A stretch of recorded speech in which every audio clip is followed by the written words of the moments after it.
Asalaamaaleykum, ñu ngi leen di nuyu di leen ziar di leen béggee bu baax a baax. Je vous retrouve encore une fois sur votre chaîne A2S Pro avec un immense plaisir. Continuez leen di abonner bës cloche de notification bi su ko defee bépp vidéo bu ñu dugal ngeen mën ko am à temps réel. Comme on a l'habitude de le faire, di waxtaan sur l'actualité sénégalaise, plus particulièrement actualité politique. Tey nag dañuy waxtaan sur la sortie de Pape Djibril Fall nekk candidat ci élection yi di ñëw di élection législative yi. jiite benn liste bu ñu tuddee les serviteurs tey nag dama ko dégg ci benn émission mook Macoumba Beye foog naa mu ngi ko invité par téléphone may nuyuwaale Macoumba Beye sama waay la gëj nañ gisante gëj a déggante ku baax nekk un excellent journaliste moom it Macoumba Beye di waxtaan ak moom ci situation politique bi ak manifestation yi nga xamante ni amoon na ci Sénégal te am ñoo xamante ni génn nañ ci àdduna encore une fois ñu leen di ñaanal yàlla na leen yàlla yërëm am ñoo xam ne yàqule nañ ci encore am ñu ci am ay gaañu ñi nga xamante ni yàqule nañ ci comme station boobu noonu ñu toj ci Colobane station Total bi vraiment ñu ngi leen di massawu parce que buñ yàqalee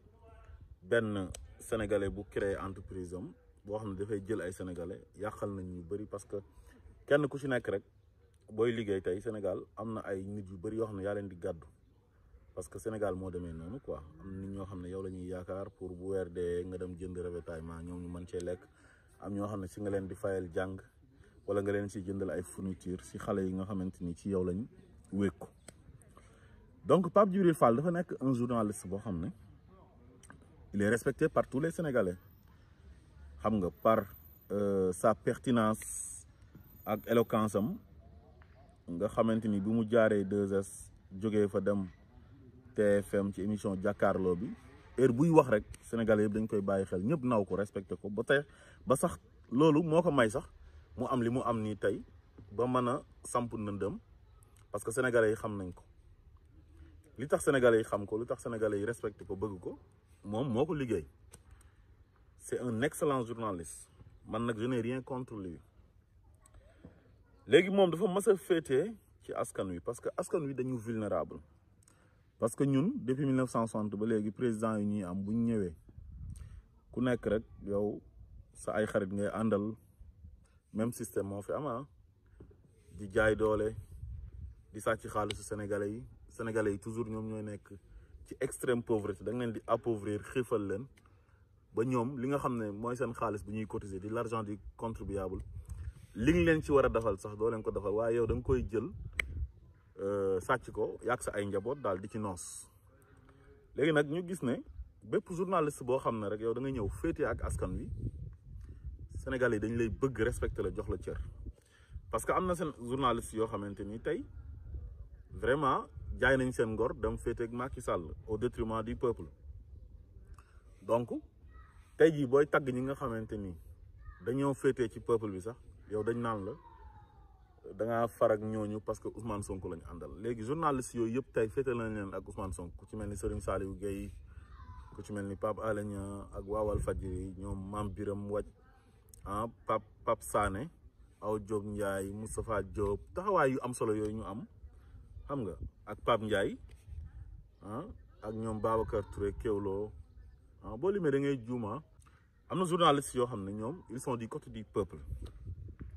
mais xam nga tey boo nekkee journaliste ba pare dem féetee ak pouvoir bi rek war nga askan wi parce que askan wi moom dafa vulnérable xam nga donc ki nga xam ne moom moo jiite réew mi moom lañ jox palais jox ko avion jox ko caisse noire muy nommé à tous les postes civils et militaires du fay ndox du fay courant bu rombee ci tali bi ak cortège am ñu wàcc tali bi abal ko defe naa ne kooku kuñ war di surveiller la te presse dafa am doole presse mooy 4e pouvoir léegi presse boobu noonu tey bu demee féetee ak ki nga xam ne borom doole la surtout mu nekk benn baadoola boo xam ne nguur gi dafa ko jombale boppam ba tax na mu bew mais kooku da nga koy gën a bewloo da nga koy rendre beaucoup plus arrogant quoi moo tax féetee ak askan wi rek moo wóor Pape Djibril Fall nag loolu lañ ko xamee woon mais léegi dafa commencé changer man avant muy déclarer candidature am man dama am sama benn grand bu ma doon waxtaanal Paris quoi grand Malal Sare maa ngi koy nuyu de passage ne ko mais yow temps yi seetlu nga Pape Djibril Fall mu ne ma ah lan la ma ne ko dafa xaw a changé tuuti boobu déclaré gul candidature am de boobu mu ngi jàkkaarloo ma ne ko daal xaw na changé daal analyser mi daal ni mu doon analyser xaw na daal changé quoi ma ne ko ah mu ne ma waaw 2 mois lañ ci teg rek ñu ne Pape Djibril Fall dafa oote conférence de presse quoi dafay def benn déclaration quoi rek sama xel na yar ci ne kii am na ay ambition politique élection législative yi dafay déclarer candidature am nu ma ko xalaatee woon noonu la amee c'est son droit le plus absolu hein sénégalais la jàng na am na xam-xam xam nga président sax mën na ko doon mais man dama bëgg nit koo xam da ngay honnête Sénégal dafa bëri ay imposteurs ay nit ñoo xam ne dañuy ñëw wane benn xar kanam ba sénégalais yi bëgg leen daloon nañu ci Tunkara bu nekk 2S mooy Mamadou Sy Tunkara da ngay ñëw wan sénégalais yi na yow vraiment sénégalais yi nga àndal bëggoo injustice lépp loo gis ci injustice nga dénoncé ko di dal ci kaw nguur gi dem ba am tur ba am benn ora bi rek dem jaay sa bopp dem sukk jébbalu Mamadou Sy Tunkara noonu la ñuy def parce que da daan def émission di toog di critiquer Macky Sall di dal ci kawam xam nga te lu mu doon wax yëpp dëgg la ah mu dem ba mu yàgg comme Macky Sall bëggul ko contre Macky Sall oo ko mu ñëw ndeke moom gëmul dara mu dem sukk jébbalu li mu doon dénoncé Macky Sall mu ngi def lu gën a ñaaw loolu tey te mu ngi toog noppi tey soo moytuwul sax da koy cautionné tey te instant bi bu àndatoon ak Macky Sall tey mu ngi toog di continuer di dénoncer ba léegi mais Macky Sall heure boo koy critiquer rek day xool ndax mën na la oo corrompre la wala déet su fekkee ne jàll na mu continuer ak yow di liggéey ak yow su jàllut nag mu jéem a acharné wu sa kaw utal la dossier pour jéem la tëj kaso moom noonu lay doxalee ak ñëpp léegi Pape Djibril Fall mu déclaré ne moom candidat la léegi est-ce que yow nga nekk candidat ci élection législative war na mën a tax tey nga bëgg a jël Ousmane Sonko nar ko def adversaire te man dama jàpp ne képp koo xamante ni da nga ne lu fi nekk baaxul muy Macky Sall ak ñu àndal lu ñu nekkee mais kooku yow Macky Sall moo war a nekk sa adversaire mais du Ousmane Sonko moo war a nekk sa adversaire loolu ci Thierno Alassane Sall lañ ko njëkk a gisee ak ñoom Thierno Bocoum ñu dem ba mu yàgg yóbbaale ci Abdourahmane Diouf ak ñoom juge Dème dafa waxoon ne il a démissionné d'une justice qui a démissionné mu waroon am beneen taxawaay boo xam ne dina lëkkaloo ak ñoom Ousmane Sonko même bu fekkee ne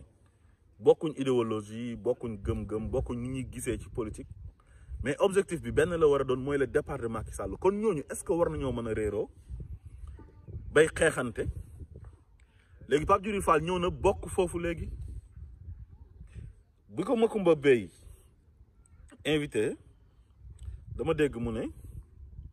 les politiciens ne doivent plus pousser les gens à s'entretuer ñi war a wax opposition bi dëgg nañ leen ko wax loolu la Pape Djibril Fall wax léegi beneen bi mu ne bii moom Ousmane Sonko moo ko moom bii déglu leen mu ne vouloir accéder au pouvoir n'est pas une raison pour brûler le pays léegi njëkk na wax ne opposition bi waruñoo invité nit ñi pour ñuy rayante ci seen biir waaye léegi li ma koy laaj moom Pape Djibril Fall bi mu nekkee ci plateau télévisé yi ci moment bi ñu toll Macky Sall di piétiner les droits des Sénégalais di piétiner li nga xamante ni mooy les droits constitutionnels muy droit pour manifester quoi mais moom ak yeneen yu ñu mel da daan toog di ko kaas moom di wax dëgg loolu moo tax tey nit ñi bëgg ko tey ba mu yëg boppam jàpp ne war na mën a nekk candidat pour dem nekk parlementaire waaye léegi kooku tey bu ñëwee gis Macky Sall di interdire une manifestation qui est un droit constitutionnel moom dénoncé wut loolu mais dafa ñëw di dal ci kaw opposition bi nga xam ne dañ leen a jaay doole dem barricade place de la nation dem barricade buntu kër Ousmane Sonko ak Barthélémy Diaz ne leen doo leen fi génne jàpp Ahmed Aïdara ci yoonu Géejawaay bi jàpp Déthié Fall buntu permanence am jàpp Mame Diarra Fam dem Ziguinchor fekk fa Guy Marius Sagna ñu jàpp ay xale mu dem di leen di yóbbul luñ lekk ñu jaay ko doole jàpp ko mais Pape Djibril Fall ñun si yooyu la ñu daan xaar bu njëkk ba pour nga daan dénoncer yooyu mais yow non seulement loolu dénoncé woo ko mais da nga ñëw dal ci kaw opposition bi nga xam ne ñoom la Macky Sall jaay doole kon léegi da nga jàpp ne yow pour nga am place il faut nga jéem a diaboliser ñoom Ousmane Sonko quoi ba sénégalais yi génn ci ñoom yow nga jël seen place quoi loolu nga jàpp comme ni koy ñoom Thierno Alassane Sall di defee ak ñoom Thierno Bocoum mais loolu c'est pas du tout sérieux Pape Djibril Fall man pour man nga am ambition politique am nga ci droit mais Pape Djibril fi nga tegoon sa tànk continuer ko nga teg ko fa nit ku nekk sa wërsëg mën nga ci jot Ousmane Sonko lu mu am bayre tey yow soo ñëwee nekk ci géewu politique bi même boo àndul ak moom li nga war a am Ousmane Sonko mën na la ko xañ mais nekkal fa nga nekkoon soo gisee injustice nga dénoncé ko féetee ci côté peuple bi te bañ a def sa bopp ne pour sénégalais yi jox leen bopp yéen il faut ngeen di classe Ousmane Sonko wala pour ngeen mën a am place yéen il faut que Ousmane Sonko ñu éliminer ko maanaam Macky Sall éliminer ko maanaam élimination wu Ousmane Sonko bi nga xam ne Macky Sall ci la nekk parce que yéen Macky Sall yéen defu leen dara yéen Macky Sall amul kenn ku ko sonal ci opposition bi même waa Yewwi Askan Wi lijjantiwul Khalifa Sall lijjantiwul ñoom Déthié Fall ak ay ñeneen ak ñeneen moom Ousmane Sonko mooy problème am parce que gis ngeen xeex bi muy xeex Ousmane Sonko ak moyens yu mu ciy def yëpp ci dem jënd ay journalistes ñu koy saaga jënd ay saagakat ay activistes jël ay xale yi taxawaalu di leen fay Ousmane Sonko bu dara xewee sax il faut que xale yooyu def sinap gaaruwaale saaga Ousmane Sonko ak njabootam ak ay dévergondé yoo xam ne duñ ay royukaay ak yu muy daj yëpp ak yelleefam yuñ koy xañ yëpp ci bërki démb mu bëgg a julli ji juma droit de culte ñu ne ko non doo dem julli ji gis nañ ne kilifa diine yi dégguma kenn ku ko dénoncé te ñu ngi xaar imaam yu bëri ak ay kilifa diine yu bëri ak ay oustaz yu bëri ñu dénoncé ko waaye ba léegi déggagoo ko kon Ousmane Sonko fu mu nekk nii sonn na sonn goo xam ne maanaam tous contre un maanaam ñëpp la Macky Sall di utiliser ci secteur yëpp contre Ousmane Sonko te man dama la doon xaar yow nga ñëw gis ne Ousmane Sonko mii doomi sénégalais la am na droit am ay ambition présidentielle nit ñi bëgg ko yow même boo amee ay ambition comme moom boo gisee ñu koy teg yenn injustice yi moog ñi mu àndal da ngaa war a taxaw comme fa nga daan taxaw bu njëkk ba nga naqarlu ko loolu mënu laa yàqal dara ci li nga xamante ni yaa ngi koy ut au contraire sax day tax nit ñi dañ lay gën a bëgg sax teg la fu kawe ba dina am ñoo xam ne dinañ ñëw sax votel la te fekk bëgguñ la woon a votel mais tey li ngay def nii tey dafa mel ni da nga nekk ci benn tànk boo xam ne pour jéem a yàqal Ousmane Sonko pour jël place am te loolu mënta nekk Pape Djibril Fall yow nga ne opposition bi waruñoo pousser nit ñi pour ñuy dem di rayante mais est-ce que opposition bi yow da nga faa gis ku wax ne nañ dem rayante ji yow déggoo Ousmane Sonko wax ko déggoo Barthélémy Dias wax ko déggoo Khalifa Sall wax ko déggoo Déthié Fall wax ko tonton Habib Sy waxu ko Aïda Mbodj waxu ko Maïmouna Bousso waxu ko Malick Gakou waxu ko ñu nekk ci coalition bi les ténors Ahmed Aïdara waxu ko yow déggoo kenn wax ne ñëw leen ñu wàcc ñu rayante li am mooy Macky Sall moo leen tooñ droit de manifester dafa nekk ci constitution bi article 8 Macky Sall tere leen na du ngeen fi marché te lu mu déployé tey ci ay forces de l'ordre ak moyens yu mu ciy def yëpp loolu encadré manifestation bi moo gën a yomb te opposition bi manifestation pacifique lañ oote woon nañ manifestation le 8 juin c'était une manifestation pacifique ñu pare ramasser ordures yi nekkoon foofu yëpp te léegi yéen lan moo tax sax opposition bi bu ñu ootee manifestation yéen du ngeen dem moo tax yéen da ngeen a xaw a bizarre Pape Djibril Fall tu es un peu bizarre yaag ñoom Thierno Alassane Sall dafa mel ni vous travaillez pour Macky Sall man dafa mel ni loolu laa xaw a gis parce que yéen toujours li ngeen di def yëpp ak actes yu ngeen di poser yëpp ak postures yi ngeen jël nii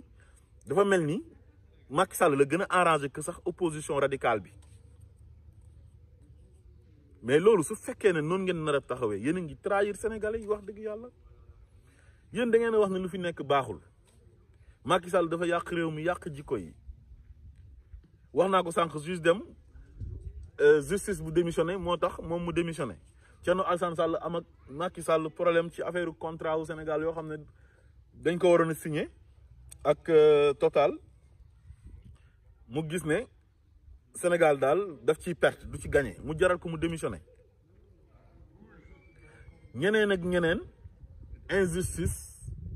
ak mauvaise gouvernance bu Macky Sall ak incompétence am moo tax ñu ne Macky Sall daf fi war a jógee yéen ñëpp loolu ngeen gëm waaw ngeen gis Ousmane Sonko ci côté bi moom tamit muy xeex lool ba pare ngeen nar a ñëwaat ne yéen da ngeen koy xeex mais loolu c'est paradoxal ba pare incohérence la quoi man dama fa gisul benn cohérent mais lan ngeen bëgg wax leen sénégalais yi dëgg Pape Djibril Fall beneen bi nga ne bëgg a falu warul mën a tax nga ne tey ma taal dëkk bi xanaa loolu Ousmane Sonko moo ko moom da ngaa mës a dégg Ousmane Sonko ne ñëw leen ñu taal dëkk bi mais ñoom manifestation pacifique lañ oote ki leen ko bañ a jox ne du ma leen ko autoriser li mu layee mais yow jàng nga mën nga lire dégg nga tubaab boo liiree constitution bi lire code électoral bi mais xam nga lu ñu ci wax texte yëpp boo ko liiree mën nga ko interpréter tu es un intellectuel waa léegi loolu moom nga daan def démb ak barki démb loolu lañ la xamee woon tey nag comme am nga ambition pour nekk député gëm nga ne il faut daal ngay xaw a classe Ousmane Sonko tuuti indirectement pour nit ñi weddi Ousmane Sonko yow nga ñëw jël place Ousmane Sonko mais loolu soxor la sax loolu nit ku baax man pour man du def loolu Pape Djibril Fall je suis désolé Sénégal la kenn mënta xam kenn mënul comprendre lan mooy Sénégal sénégalais bu nit ñëwee mel nen rek sénégalais bi dina fexe ba ne man xaaral ma ñëw buuxante ak moom pour mel noonu parce que lu tax kii mel nii te man mënumaa mel noonu boo tegoon sa benn cantine fii nii di jaay chandise nga gis keneen suba mu ñëw dend ak yow di jaay chandise keneen ñëwaat parce que nee na diwkat ma ngay jaay chandise fële mën naa am ma ngay dox man tamit xaaral ma dem def lool kii ne xaaral ma ñëw teg fii table di jaay ay dàll kële tamit ne suba xaaral ma dem teg ay jaay ay dàll parce que mën naa am kii mu ngi ciy gagné lu dul jeex man pour man li ngeen waroon a def yéen ñëpp su fekkee bëgg ngeen Sénégal te li ngeen di oote pour changement am loolu dëgg la ci yéen da ngeen di jéem a nekk benn ak Ousmane Sonko parce que Ousmane Sonko nit ku baax la Ousmane Sonko lu baax rek la oote Ousmane Sonko souveraineté la oote Ousmane Sonko véritable indépendance la oote léegi daal yéen ñëpp tey ngeen bàyyi Macky Sall mi nga xam ne moo war a nekk ñun suñu ennemi du ngeen ko wax dara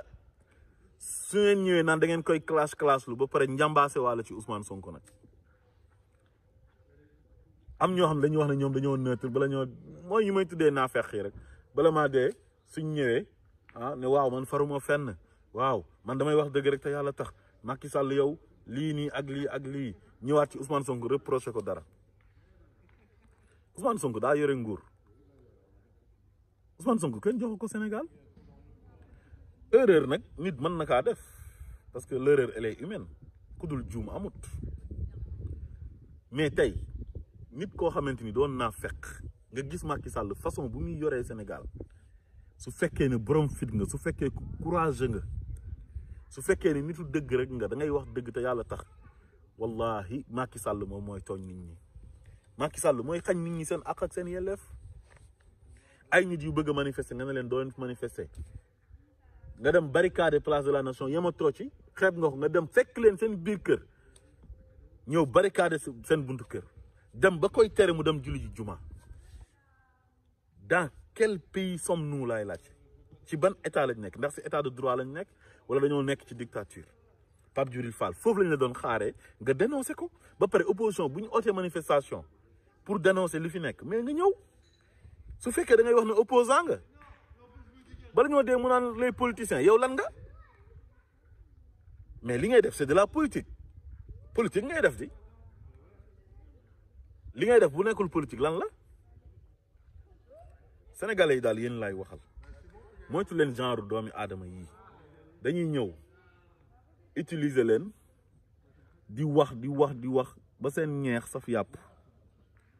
ngeen ne kii kat ku bëgg réew mi la patriote la dafay dénoncer injustice bëggul injustice xam nga mu dem ba am ci code am ci benn aura am ci benn notoriété après mu jël ko utiliser ko nag contre yéen ñi nga xam ne yéen a ko yóbbu fi mu egg si instant bi nii su demee ba ne dafay nekk candidat yéen a tax parce que am na ay moromu journaliste am yoo xam ne amuñ li mu am parce que xëy na yàlla may na ko mu am éloquence mu pertinent ba pare am bayre am na ñoo xam ne sax ils sont éloquents ils sont pertinents mais xëy na amuñ bayre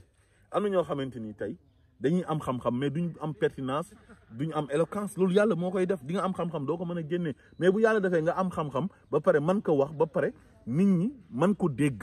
mu jëriñ leen loolu moo jafe ba pare nag nga boole ceeg am bayre nit ñi bëgg la solliciter la kon nag soo demee ba sénégalais yi defal la loolu waroo leen a jàmb nag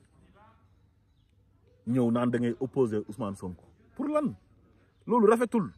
loolu daal laa amoon li may wax di wax sénégalais yi ñu gën a vigilant gën a def attention ci genre nit ñi parce que bëri nañ Sénégal te yàgg nañu dal asalaamaaleykum wa rahmatullah